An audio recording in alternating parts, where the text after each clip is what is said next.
ಮಾವಯ್ಯ coffee.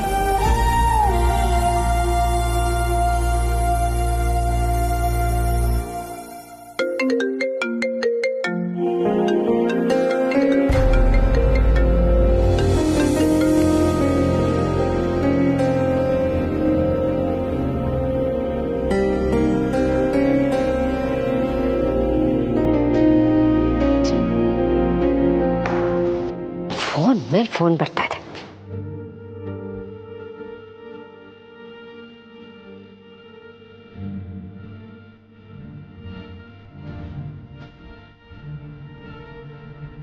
ಅತ್ತೆಮ್ಮ coffee.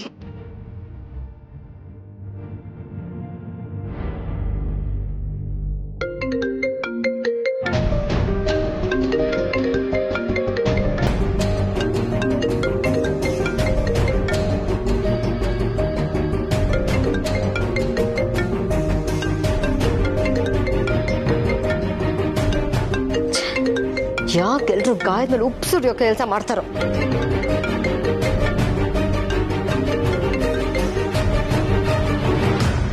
Vani please, ನನಗೇನು ಮಾತಾಡೋ ಮೂಡಲ್ಲಿಲ್ಲ. ವಾಟ್, ಇನ್ನೂ ಮೂಡ್ ಸರಿ ಹೋಗಿಲ್ವಾ? ಎಲ್ಲ ಪ್ರಾಬ್ಲಮ್ ಸಾಲ್ವ್ ಆಗಿ ಹ್ಯಾಪಿ ಎಂಡಿಂಗ್ ಆಯ್ತಲ್ಲ. ಇನ್ನೂ ಯಾಕೆ ಡಿಸ್ಟರ್ಬ್ ಆಗಿದ್ಯಾ? ಏನು ಹ್ಯಾಪಿ ಎಂಡಿಂಗಾ? ಏನು ಹ್ಯಾಪಿ ಎಂಡಿಂಗು? ನಮ್ಮ ಮನೆ ಮಾನ ಮರ್ಯಾದೆ ಎಲ್ಲರ ಮನೆ ಟಿವಿಲೂ ಹರಾಜಾಗ್ತಿರುವಾಗ ಹ್ಯಾಪಿ ಎಂಡಿಂಗಾ? ಫೋನ್ ಕಾಲ್ಸ್ ಒಂದೇ ಸಮ ಬರ್ತಾನೆ ಇದೆ. ನಾವ್ ಯಾರು ಅಟೆಂಡ್ ಮಾಡಕ್ಕಾಗದೆ ಕೂತಿದೀವಿ. ಇವತ್ತಿಂದ ಹೇಗಪ್ಪ ತಲೆ ಎತ್ಕೊಂಡು ಓಡಾಡೋದು ಅಂತ ಯೋಚನೆಯಲ್ಲಿದ್ದೀವಿ. ಅಂಥದ್ರಲ್ಲಿ ನೀ ನನ್ನ ಬೆಸ್ಟ್ ಫ್ರೆಂಡ್ ಆಗಿ ನನ್ನನ್ನು ಆಡ್ಕೊಳಕ್ ಫೋನ್ ಮಾಡ್ತಿದ್ಯಾ? ತಾರಾ, ಕಾಮ್ ಡೌನ್. ಅಲ್ಲ, ಎಲ್ಲ ಸಾಲ್ವ್ ಆದ್ಮೇಲೆ ಮರ್ಯಾದೆ ಹೋಗೋ ಮಾತುಗಳಿಂದ ಬರುತ್ತೆ. ಏನು ಎಲ್ಲ ಸಾಲ್ವ್ ಆಯ್ತಾ? ಏನ್ ಸಾಲ್ವ್ ಆಯ್ತು? ನೀವು ಮನೆಯವರೆಲ್ಲರೂ ಬೇಜಾರಿಂದ ಟಿವಿನೇ ಆನ್ ಮಾಡಿಲ್ವಾ? ಅದಕ್ಕೆ ಲೇಟೆಸ್ಟ್ ಅಪ್ಡೇಟ್ಸ್ ಗೊತ್ತಿಲ್ಲ ಅಂತ ಅನ್ಸುತ್ತೆ. ಮೊದಲು ನ್ಯೂಸ್ ನೋಡುತ್ತಾರಾ? ಏನಾಯ್ತು ತಾರಾ? ನ್ಯೂಸ್ ನೋಡ್ಬೇಕಂತೆ. Breaking news. ಎಸ್ಕೆ ಎಸ್ಟೇಟ್ನಲ್ಲಿ ಪಾರ್ಟಿ ಮಾಡಿದ್ದ ಕಾಲೇಜ್ ಹುಡುಗರನ್ನು ಪೊಲೀಸರು ಅರೆಸ್ಟ್ ಮಾಡಿದರು. ಈ ಪ್ರಕರಣಕ್ಕೆ ಸಂಬಂಧಪಟ್ಟಂತೆ ಕಮಲಿ ಮಹಾಜನ್ ಎಂಬುವವರು ಮಾದಕ ವಸ್ತುವನ್ನು ಸೇವಿಸಿ ಪಾರ್ಟಿಯಲ್ಲಿ ಡಾನ್ಸ್ ಮಾಡಿದ್ದರು ಎಂಬ ವಿಡಿಯೋ ಎಲ್ಲೆಡೆ ಹರಿದಾಡಿತ್ತು. ಆದರೆ ಇವತ್ತು ಪೊಲೀಸರಿಂದಲೇ ಸಿಕ್ಕಂತಹ ಸ್ಪಷ್ಟನೆ ಪ್ರಕಾರ ಕಮಲಿ ಮಹಾಜನ್ಗೂ ಹಾಗೂ ಪಾರ್ಟಿಯಲ್ಲಿ ಸಿಕ್ಕಂತಹ ಮಾದಕ ವಸ್ತುಗಳಿಗೂ ಯಾವುದೇ ಸಂಬಂಧವಿಲ್ಲ ಎಂಬುದು ಖಾತ್ರಿಯಾಗಿದೆ.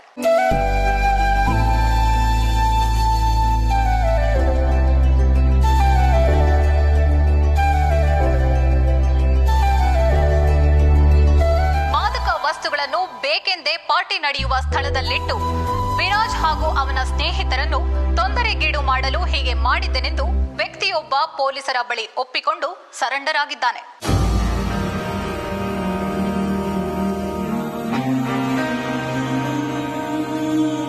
ಈ ಸತ್ಯ ಹೊರಬಂದ ನಂತರ ಕಮಲಿ ಮಹಾಜನ್ ಹಾಗೂ ಉಳಿದವರು ನಿರಪರಾಧಿಗಳು ಎಂಬುದು ಸಾಬೀತಾಗಿದೆ.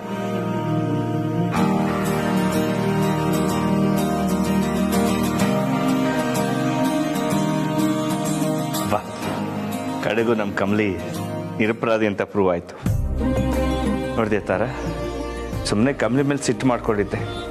ಈಗ ನೋಡು, ಇದಕ್ಕೂ ನಮ್ಮ ಕಮಲಿಗೂ ಯಾವುದೇ ರೀತಿ ಸಂಬಂಧ ಇಲ್ಲ ಅಂತ ಪೊಲೀಸ್ನವರೇ ಟಿವಿಲಿ ಜಗತ್ಗೆಲ್ಲ ಸಾರ್ಬಿಟ್ರು. ಈಗ ಸಮಾಧಾನ ತಾನೆ? ಮಾ, ಕೊನೆಗೂ ನಿನ್ನ ಸೊಸೆ ಯಾವ ತಪ್ಪು ಮಾಡಿಲ್ಲ ಅಂತ ಸಾಬೀತಾಯ್ತಲ್ಲ. ಈಗಲಾದರೂ ನಿಮಗೆ ಸಮಾಧಾನ ಆಗ್ತಿದೆ ಅಂತ ಅನ್ಕೊಂತೀನಿ.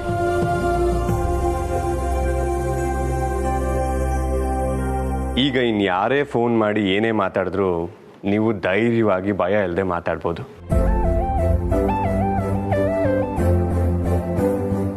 ಕಮಲಿ ಅವರೇ, ನೀವೇನೂ ತಪ್ಪು ಮಾಡಿರಲ್ಲ ಅಂತ ನಂಗೆ ಚೆನ್ನಾಗಿ ಗೊತ್ತಿತ್ತು. ಆದರೆ ನೀವು ನಿರಪರಾಧಿ ಅಂತ ಪ್ರೂವ್ ಆಗಲಿ ಅಂತ ಕಾಯ್ತಿದ್ದೆ. ಈಗ ಹಾಗೆ ಆಯಿತು.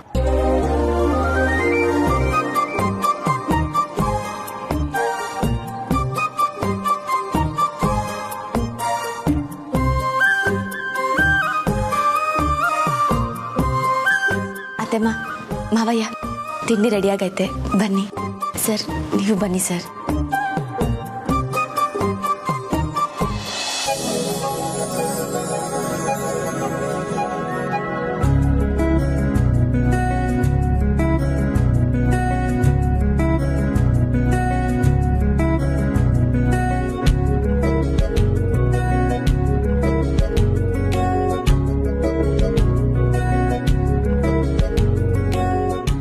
ನಿನ್ನೆಯಿಂದ ಯಾರೂ ಸರಿಯಾಗಿ ಊಟ ತಿಂಡಿ ಮಾಡಿಲ್ಲ. ಇವತ್ತು ಪ್ರಾಬ್ಲಮ್ ಎಲ್ಲ ಸಾಲ್ವ್ ಆಗಿದೆ. ನಮ್ಮ ಕಮಲಿದೇನು ತಪ್ಪಿಲ್ಲ ಅಂತ ಪ್ರೂವ್ ಆಗಿದೆ. ಇವತ್ತು ಎಲ್ಲರೂ ಖುಷಿಯಾಗಿ ಹೊಟ್ಟೆ ತುಂಬ ತಿಂಡಿತೀನಿ. ಪ್ಲೀಸ್.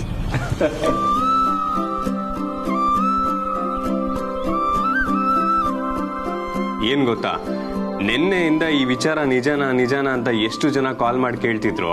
ಈಗ ಅವರೆಲ್ಲರೂ ಮತ್ತೆ ಕಾಲ್ ಮಾಡಿ ಟಿವಿಲೇನೋ ತೋರಿಸಿದ್ರು, ಅದನ್ನೆಲ್ಲ ನಾವು ನಂಬಿಟ್ಟಿದ್ವಿ ಅಂತ ಸಾರಿ ಕೇಳಿ ಅಪಾಲಜೈಸ್ ಮಾಡ್ತಿದ್ದಾರೆ. ಋಷಿ, ನನಗೂ ಸುಮಾರು ಜನ ಫೋನ್ ಮಾಡಿ ತಪ್ಪಾಯ್ತು ಅಂತ ಕೇಳ್ಕೊಂಡ್ರು.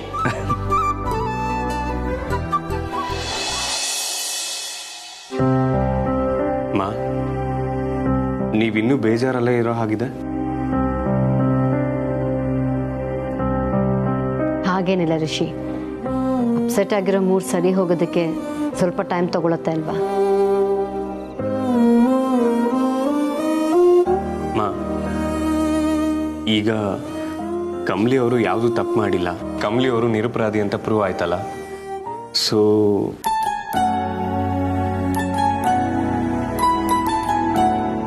ಮಾ, ಕಮಲಿನ ಕಾಲೇಜಿಗೆ ಕಳ್ಸೋದ್ರ ಬಗ್ಗೆ ಕೇಳ್ತಾ ಇದೀಯಾ? ಹೌದಮ್ಮ.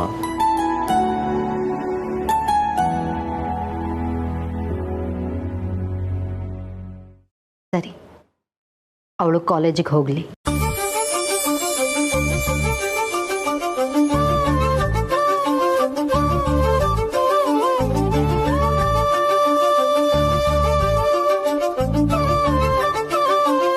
ಅತ್ತಮ್ಮ, ಈ ಮಾತನ್ನ ನೀವೇ ಹೇಳ್ತಿದ್ದೀರಾ? ಥ್ಯಾಂಕ್ಸ್ ಅತ್ತಮ್ಮ. ನಾನು ಈಗಲೇ ಹೋಗಿ ಬ್ಯಾಗ್ ತಗೊಬತ್ತೀನಿ.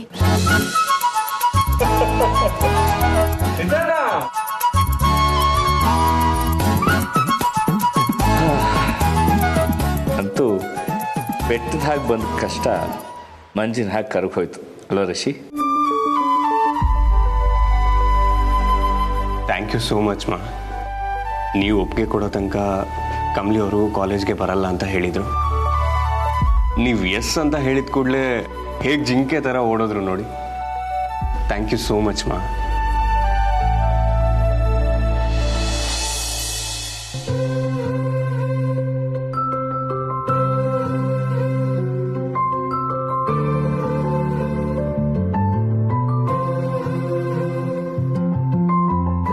ಕಮಲಿ ಅವರೇ, ನೀವು ಇಷ್ಟಪಟ್ಟ ಹಾಗೆ ಅಮ್ಮ ನಿಮಗೆ ಕಾಲೇಜ್ ಹೋಗೋದಕ್ಕೆ ಪರ್ಮಿಷನ್ ಕೊಟ್ಟಿದ್ದಾರೆ. ಖುಷಿನಾ? ರಿಷಿ ಸರ್, ಇದೇ ನಿಮ್ಗೆ ಹೇಳ್ತಿದ್ದೀರಾ? ನಂಗೆ ಏಟ್ ಖುಷಿ ಆಯ್ತೈತೆ ಅಂತ ಹೇಳ್ಕೊಳ್ಳೋಕ್ಕೆ ಪದಗಳೇ ಸಾಲ್ತಿಲ್ಲ. ನಿಮ್ಗೆ ಪದಗಳೇ ಸಾಲ್ತಿಲ್ಲ ಅಂತ ಹೇಳಿದ್ರೆ ನನ್ನ ಹತ್ರ ಒಂದು ಐಡಿಯಾ ಇದೆ. ಏನು ಸರ್ ಅದು? ನನಗೆ ಇಷ್ಟವಾಗಿರೋದು ನಿಮಗೆ ಕಷ್ಟವಾಗಿರೋದು. ಸರ್, ಮುತ್ತು. ಯಾವಾಗ ನೋಡಿದ್ರು ನಿಮ್ದಿದ್ದಾಯ್ತು ನೋಡಿ. ಅರೆ,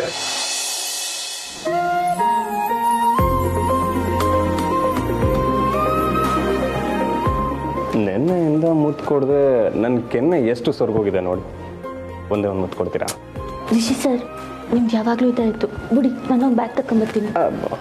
ಕಮಲಿ ಅವರೇ, ನೀವು ಬ್ಯಾಗ್ ತೊಗೊಂಬರೋದಕ್ಕಿಂತ ಮುಂಚೆ ನಂಗೊಂದು ಮುತ್ತು ಕೊಟ್ಬಿಟ್ಟು ನನ್ನ ಮನಸ್ಸನ್ನ ತೃಪ್ತಿಗೊಳಿಸಿ.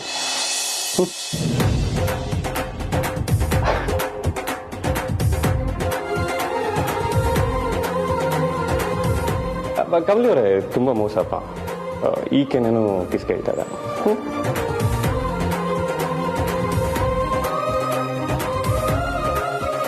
ಕಮಲಿ ಅವರೇ,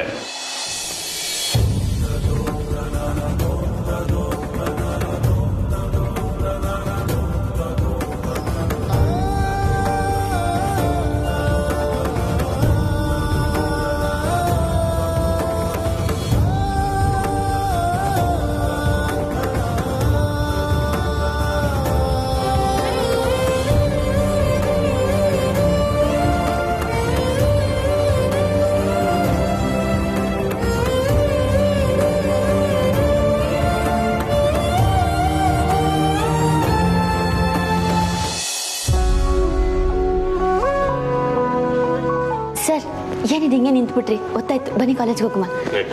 ಮಾವಯ್ಯ ಹೋಗಿ ಬರ್ತೀನಿ, ಅದನ್ನು ಹೋಗಿ ಬರ್ತೀನಿ. ಕಮಲಿ ಒಂದು ನಿಮಿಷ.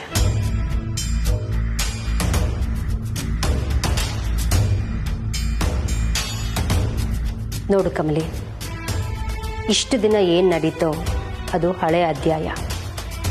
ಇನ್ಮುಂದೆ ಏನು ನಡೆಯುತ್ತೋ ಅದು ಹೊಸ ಅಧ್ಯಾಯ. ನೀನು ನಮ್ಮ ಮನೆಗೆ ಬಂದಾಗಿಂದ ಇವತ್ತು ಬೆಳಗಿನ ತನಕ ಏನೇನೆಲ್ಲ ನಡೀತೋ ಅದನ್ನೆಲ್ಲ ಒಂದು ಕೆಟ್ಟ ಕನಸು ಅಂತ ನೀನು ಮರ್ತುಬಿಡು. ನೀನು ಕಾಲೇಜ್ಗೆ ಹೋಗೋದಕ್ಕೆ, ನಿನ್ನ ಕನಸುಗಳನ್ನೆಲ್ಲ ಈಡೇರಿಸ್ಕೊಳ್ಳೋದಕ್ಕೆ ನಾನು ನಿನಗೆ ಪರ್ಮಿಷನ್ ಕೊಡ್ತಾ ಇದ್ದೀನಿ.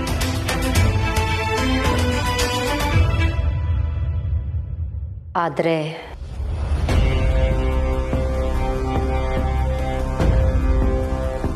ಇನ್ಮುಂದೆ ನಮ್ಮ ಮನೆತನದ ಗೌರವ ಪ್ರತಿಷ್ಠೆಗೆ, ನಮ್ಮ ಕಾಲೇಜ್ ಹೆಸರು ಘನತೆಗೆ ನಿನ್ನ ಕಡೆಯಿಂದ ಇಷ್ಟು ಸಣ್ಣ ಚ್ಯುತಿನೂ ಬರದೇ ಇರೋ ಹಾಗೆ ನೀನು ನೋಡ್ಕೋತೀನಿ ಅಂತ ನನಗೆ ಮಾತು ಕೊಡಬೇಕು.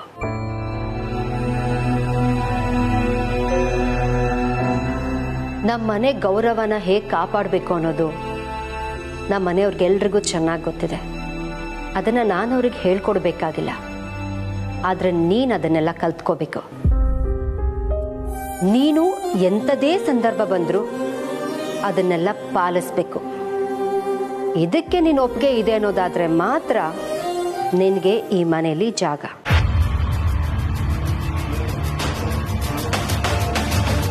ಅದು ಬಿಟ್ಟು ನಂದ ಫ್ಯಾಮಿಲಿಗೆ ಮಸಿ ಬಳಿಯುವಂಥ ಕೆಲಸ ನೀನು ಮಾಡೋದೇ ಆದರೆ ನಿನಗೆ ಈ ಮನೇಲಿ ಜಾಗ ಇಲ್ಲ. ಇನ್ಮುಂದೆ ನಿನ್ನಿಂದ ಯಾವ ಸಣ್ಣ ತಪ್ಪು ಆಗೋದಿಲ್ಲ ಅಂತ ನನಗೆ ಮಾತು ಕೊಟ್ಟು ಕಾಲೇಜಿಗೆ ಹೋಗ್ಬೋದು.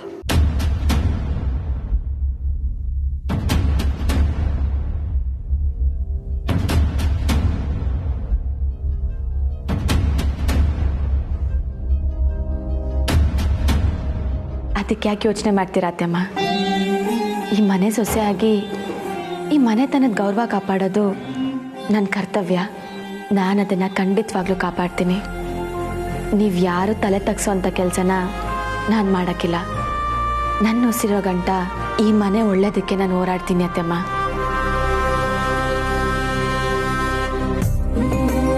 ಇದು ನಾನು ಕೊಡ್ತಿರೋ ಮಾತು.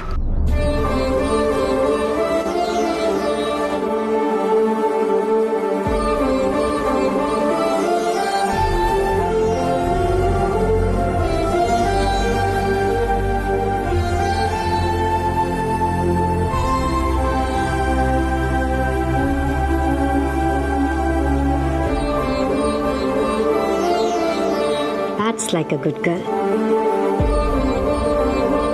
ಅತ್ತೆಮ್ಮ ಆಶೀರ್ವಾದ ಮಾಡಿ. ಮಾವಯ್ಯ ಒಳ್ಳೇದಾಗಲಿ, ಹೋಗ್ಬಾ. ಇರ್ಲಿ ಹೋಗ್ಬಾ, ಒಳ್ಳೇದಾಗಲಿ. God bless you.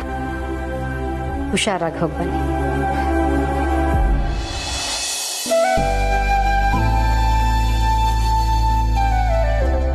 ಅಪ್ಪ ಅಮ್ಮ, ನಾನು ಕಾಲೇಜ್ಗೆ ಹೋಗ್ಬಿಟ್ಟು ಬರ್ತೀನಿ. ಬಾಯ್ಮಾ.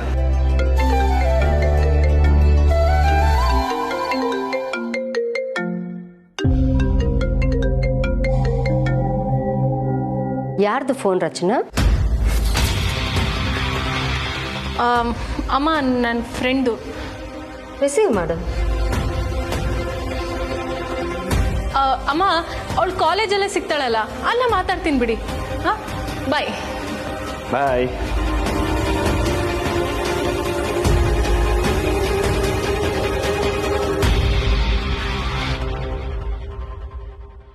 ರಮೇಶ್, ನನಗೊಂದು ಮೀಟಿಂಗ್ ಇದೆ, ನಾನು ಹೋಗ್ಬಿಟ್ಟು ಬರ್ತೀನಿ.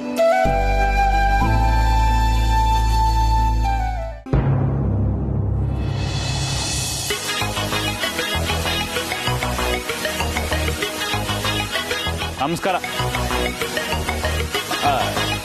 ಚಿನ್ನ ನೋಡು ಹೆಂಗ್ ಮೂತಿ ತಿರ್ಸ್ತೀಯ. ನಿನ್ನ ಮುಖಕ್ಕೆ ಕೋಪ ಸೂಟ್ ಆಗುತ್ತೆ ಗೊತ್ತು, ಆದ್ರೆ ಅದಕ್ಕಿಂತ ಒಂದು ಕೈ ಜಾಸ್ತಿ ನಗು ಸೂಟ್ ಆಗುತ್ತೆ. ಎಲ್ಲಿ ಚಿನ್ನ ನಗು? ಬೆಕ್ಕಿನ ಥರ ಯಾಕೆ ನನ್ನ ದಾರಿಗೆ ಅಡ್ಡ ಬಂದಿದ್ಯಾ? ಸೈಡ್ಗೆ ಹೋಗು. ಹಲೋ, ಸೈಡ್ಗೆ ಹೋಗುವಂತ ಸೈಡ್ ಕ್ಯಾರೆಕ್ಟರ್ ಅಲ್ಲ ಅಮ್ಮ, ನಾವು ನಿಮ್ಮ ಗಂಡ. ಅಷ್ಟಕ್ಕೆ ಬಿಟ್ಟ ಅಂದರೆ ಗಂಡ ಅಂತೆ ಗಂಡ. ಹೆಸರಿ ಹೇಳ್ಬೇಕು ನಿಂಗೆ ನನ್ನ ಎದುರುಗಡೆ ಬರಬೇಡ ಅಂತ. ಚಿನ್ನ ನೋಡು, ಅಪಾರ್ಥ ಮಾಡ್ಕೋಬೇಡ. ನಾನು ಕಮಲಿ ಮಾತು ಕೇಳ್ಕೊಂಡು ನಿನ್ನ ದೂರ ಮಾಡಕ್ಕೆ ಟ್ರೈ ಮಾಡಿದೆ ನಿಜ. ಅದೇ ನನ್ನ ಪ್ರೀತಿ ಸುಳ್ಳಲ್ಲ. ನಾನು ಯಾಕೆ ಕಮಲಿ ಮಾತು ಕೇಳಕ್ ನೋಡಿದೆ ಅಂತ ಬೇಕಾಗಿಲ್ಲ. ಯಾರ್ದೋ ಮಾತು ಕೇಳಿ ಡಿಸಿಷನ್ ತಗೊಳ್ಳೋರ್ನ ನಾನು ನಂಬೋದು ಇಲ್ಲ, ನಂಗೆ ಅವ್ರು ಬೇಕಾಗೂ ಇಲ್ಲ. ದಾರಿ ಬಿಡು. ಚಿನ್ನ ನೋಡು, ನಾನು ದೂರ ಮಾಡಬೇಡ. ನಿನಗೂ ನಮಗೆ ಪ್ರೀತಿ ಇದ್ದಿದ್ದಕ್ಕೆ ತಾನೆ ನೀನು ನಮ್ಮ ಮನೆಗೆ ಹಬ್ಬ ಆಚರಿಸಕ್ಕೆ ಅಂತ ಬಂದಿದ್ದು. ಈಗ ಯಾಕೆ ಕೋಪ ಮಾಡ್ಕೋತಾ ಇದೆಯಾ? ನೋಡು, ಒಂದೇ ಒಂದ್ಸಲ ಕ್ಷಮಿಸ್ಬಿಡು, ನೀನು ಕೈ ಮುಗಿತೀನಿ. ಏಯ್, ರೋಡಲ್ಲಿ ಏನೋ ನಿನ್ ಡ್ರಾಮಾ ನೋಡು. ಮತ್ತೆ ಮತ್ತೆ ನಂಗೆ ಸಿಟ್ಟು ತರಿಸ್ಬೇಡ. ಪದೇ ಪದೇ ಅದೇ ವಿಷಯ ಮಾತಾಡಕ್ ನಂಗೆ ಸ್ವಲ್ಪನೂ ಇಷ್ಟ ಇಲ್ಲ. ಸುಮ್ಮನೆ ಇಲ್ಲಿಂದ ಹೊಟ್ಟೋಗು. ಹಂಗ ನಿಮ್ ಪ್ರೀತಿಗೆ ಅರ್ಥನೇ ಇಲ್ವಾ? ಸರಿ ಸರಿ ಆಯ್ತು, ಪ್ರೀತಿ ಗೀತಿ ಎಲ್ಲ ಪಕ್ಕಕ್ಕೆ ಇಟ್ಬಿಡೋಣ. ಒಂದೇ ಒಂದು ಹೆಲ್ಪ್, ಹಂಗೆ ಹೋಗ್ತಾ ದಾರಿಲಿ ನನಗೆ ಡ್ರಾಪ್ ಕೊಟ್ಬಿಡಮ್ಮ. ಏನು ಮಾತಾಡಿದ್ರೆ ಸೈಲೆಂಟ್ ಆಗಿ ಕೂತ್ಕೋತೀನಿ. ಹೋಗ್ತಾ ಹಂಗೆ ಎತ್ತಾಕ್ಬಿಟ್ಟು ಹೋಗ್ಬಿಡ ಅಷ್ಟೇ.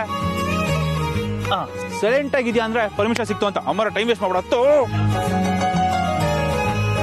ಆಹಾ, ನನ್ನ ಹೆಂಡತಿ ಎಷ್ಟು ಒಳ್ಳೆಯವಳು. ನನ್ನ ಮೇಲೆ ಎಷ್ಟೇ ಕೋಪ ಇದ್ರು ಜೊತೆಗೊಂಚೂರು ಪ್ರೀತಿನೂ ಇದೆ ಅಲ್ವಾ? ಚಿನ್ನ, ಏನು ಯೋಚನೆ ಮಾಡ್ತಿದ್ಯಾ? ನಡಿ ನಡಿ ಹೋಗೋಣ. ನಾನಿನ್ನ ಮರೆಯಲಾರೆ.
Hello senior.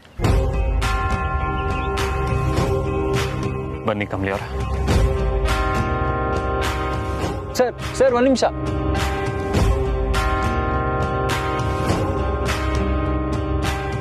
ಪ್ಲೀಸ್, ನಾನು ನೀವಿಬ್ರು ಜೊತೆ ಸ್ವಲ್ಪ ಮಾತಾಡಬೇಕು. ಫಸ್ಟ್ ಆಫ್ ಆಲ್, ಕಮಲಿ ಅವರಿಗೆ ಮದುವೆ ಆಗಿದೆ ಅನ್ನೋದು ಗೊತ್ತಿಲ್ಲದೆ ಅವ್ರ ಜೊತೆ ಕ್ಲೋಸ್ ಆಗಿರೋಕೆ ನೋಡಿದೆ. ಅದಕ್ಕೆ ನಿಮ್ಮಿಬ್ಬರ ಹತ್ರ ಸಾರಿ ಕೇಳ್ತಾ ಇದ್ದೀನಿ. ಹುಟ್ಟಾಗಿಂದ ಶ್ರೀಮಂತಿಗೆ ನೋಡ್ಕೊಂಡು ಬೆಳೆದೋ ನಾನು. ನಂಗೆ ಏನೇ ಬೇಕಂದ್ರೂ ಈಸಿಯಾಗಿ ಕೈಗೆ ಸಿಕ್ತಿತ್ತು. ನಂಗೆ ಏನೇ ಇಷ್ಟ ಇದ್ರೂ ಆರ್ಡರ್ ಮಾಡೋದಷ್ಟೇ ನಂಗೆ ಗೊತ್ತು. ನಾನು ಏನೂ ಕಷ್ಟಪಡ್ದೇನೆ ಎಲ್ಲಾನು ನಂಗೆ ಕೈ ಸಿಕ್ತಿತ್ತು. ದೊಡ್ಡವ್ರ ಮನೆ ಮಗ ಅಂದಮೇಲೆ ಗೌರವನೂ ತಾನಾಗೆ ಸಿಕ್ತಿತ್ತು. ಗತ್ತು ನನಗೆ ಗೊತ್ತಿಲ್ಲದೆ ಹೆಚ್ಚಾಗ್ತಾ ಹೋಯ್ತು. ಆ ಮನಸ್ಥಿತಿನೇ ಕಮಲಿ ಅವ್ರನ್ನ ಪಾರ್ಟಿ ಕರೆಸಿ ಅಲ್ಲೇ ಉಳಿಸ್ಕೊಂಡು ಅವ್ರಿಗೆ ಸುಮ್ಮನೆ ತೊಂದರೆ ಕೊಡೋಗಾಯ್ತು. ಒಂದು ಹೆಣ್ಣು, ಅದರಲ್ಲೂ ಮದುವೆ ಆಗಿರೋ ಹೆಣ್ಣು, ಅವ್ರ ಬಗ್ಗೆ ಮೀಡಿಯಾದಲ್ಲೆಲ್ಲ ಬಂದ್ರೆ ಅವ್ರಿಗೆ ಎಷ್ಟು ಅವಮಾನ ಆಗುತ್ತೆ ಅಂತ ನನಗೀಗ ಅರ್ಥ ಆಯ್ತು. ನನಗೆ ಶ್ರೀಮಂತಿಕೆಯಿಂದ ಸಿಕ್ತಿದ್ದ ಗೌರವ ಸ್ಟೇಷನಲ್ಲಿ ಸಿಗದೆ ಇದ್ದಾಗ ನಂಗೆ ಎಷ್ಟು ಬೇಜಾರಾಯ್ತು. ಅಂಥದ್ರಲ್ಲಿ ಇವ್ರ ವ್ಯಕ್ತಿತ್ವ, ಇವ್ರ ಓದು, ಇವ್ರ ಸಿಂಪ್ಲಿಸಿಟಿಯಿಂದ ಪಡ್ಕೊಂಡಂತ ಗೌರವ, ಇದನ್ನೆಲ್ಲಾನು ನಾನು ಒಂದೇ ಸಲ ಮಣ್ಣು ಮಾಡಿದೆ ಅಂತ ಇವ್ರಿಗೆ ಎಷ್ಟು ಬೇಜಾರಾಗಿರ್ಬೋದು. ಈಗ ನನಗೆ ನನ್ನ ತಪ್ಪಿನ ಅರಿವಾಯ್ತು ಸರ್. ಅದಕ್ಕೆ ನಾನು ಕೈ ಮುಗಿದು ಕ್ಷಮೆ ಕೇಳ್ತಾ ಇದ್ದೀನಿ. ಅಯ್ಯೋ, ಇದ್ರಾಗ ನಿನ್ ತಪ್ಪೇನೈತೆ? ಪಾರ್ಟಿನಾಗೆ ಯಾರೋ ನಿನ್ಗೆ ಆಗದೆ ಇರೋರು ಬೇಕು ಅಂತಲೇ ಕೆಲಸ ಮಾಡವ್ರೆ. ಹೋಗ್ಲಿ, ಬಿಟ್ಬಿಡು. ನನ್ನಿಂದ ಎಷ್ಟೇ ತೊಂದರೆ ಆದ್ರೂ ಮತ್ತೆ ನನಗೆ ಕ್ಷಮಿಸ್ತಿದ್ರಲ್ಲ ಸೀನಿಯರ್, ಅದಕ್ಕೆ ನಿಮ್ಮನ್ನ ಗ್ರೇಟ್ ಅನ್ನೋದು. ಆಗಿದ್ದಾಗೋಯ್ತು. ಈಗಲಾದ್ರೂ ಓದಿನ ಕಡೆ ಗಮನ ಕೊಡು. ಅದೇ ವಿಷಯ ಹೇಳ್ಬೇಕಂತ ಬಂದೆ ಸರ್. ಇದು ಎಲ್ಲದ್ರಿಂದ ನನ್ನ ಮನ್ಸಿಗೆ ತುಂಬಾ ಬೇಜಾರಾಗಿದೆ. ಕಮಲಿ ಅವ್ರ ಜೊತೆನೂ ತಪ್ಪಾಗಿ ನಡ್ಕೊಂಡೆ ಅಂತ ಗಿಲ್ಟ್ ಕಾಡ್ತಾ ಇದೆ. ಅದಕ್ಕೆ ನಾನು ಕಾಲೇಜ್ ಚೇಂಜ್ ಮಾಡ್ತಾ ಇದ್ದೀನಿ. ಪುಣೆಗೆ ಶಿಫ್ಟ್ ಆಗ್ತಾ ಇದ್ದೀನಿ. ಇನ್ ಮುಂದೆ ನನ್ನಿಂದ ಯಾವುದೇ ತೊಂದರೆ ಆಗಲ್ಲ ಸೀನಿಯರ್. ನಡೆದಿದ್ದನ್ನ ನಾವು ಮನ್ಸಲ್ಲೇ ಇಟ್ಕೊಂಡಿಲ್ಲ. ನೀನ್ ಯಾಕೆ ಈ ತರ ನಿರ್ಧಾರ ತಗೊಂಡಿದ್ಯಾ? ನನಗೂ ಚೇಂಜ್ ಬೇಕಿತ್ತು ಸರ್, ಅದಕ್ಕೆ ಈ ನಿರ್ಧಾರಕ್ಕೆ ಬಂದೆ. ನಿಮ್ಗೆ ಏನೇ ಸಹಾಯ ಬೇಕಂದ್ರೂ ವಿತೌಟ್ ಎನಿ ಹೆಸಿಟೇಷನ್ ನೀವು ನಂಗೆ ಕಾಲ್ ಮಾಡ್ಬೋದು. ಸರಿ, ಸಂದಾಗೋದು ಒಳ್ಳೇದಾಗ್ಲಿ. Good luck. Bye senior. Bye sir.